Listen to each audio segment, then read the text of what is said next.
Talking of the national championship game, TCU taking on Georgia, we expected the Bulldogs to be here going all the way back through the offseason for the most part.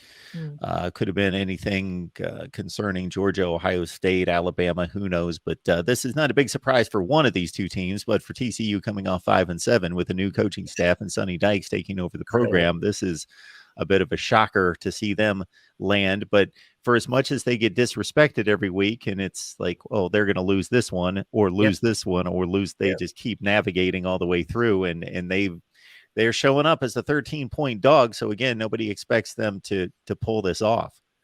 Yeah, I mean that's a tremendous story. Like you said, 5-7 last year, first year coach. I mean, that's just amazing what they've been able to accomplish this year. And again, not taking any away from the players they have, but nobody in his right mind would have been picking the Horned Frogs to make it this far. And then going against the Georgia team, like you said, which won it last year.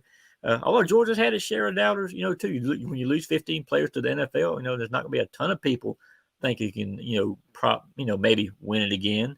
But here at Georgia we have a chance, and we'll see what happens. I mean, Stetson Bennett. We'll talk about underdogs. I mean, there's another guy. We talked about him a lot, and if he were to go out and win 2 in a row, we all know his story. I mean, I'm sitting here right now having a hard time trying to come up with a bigger individual story in the sport in years. So you take that, combine that with TCU story of being the season-long underdog, being where they're at. Mark put it against Stetson Bennett, what he's trying to accomplish.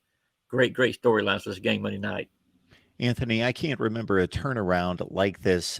No. Since the only one that I can come up with would be the Auburn team that went 3-9 in 2012. Yeah. They fire Gene Chizik. Gus Malzahn shows up and takes them within a few seconds of winning the national championship against Florida State. Yeah, that's not the only one that even crosses my mind. Before that, you have to do some research for me because I won't have a clue. But I do remember that Auburn team from that year. Nobody, again, just like TCU, nobody thought they would even finish in the middle of the pack in the SEC West, but look what they were able to accomplish that year, and like you said, almost pulled it off against the Seminoles. And I hate to bring up Auburn for a lot of your followers there. I know that that's a dirty word, but you've been beating them down for quite a long time now, so it's not so bad now.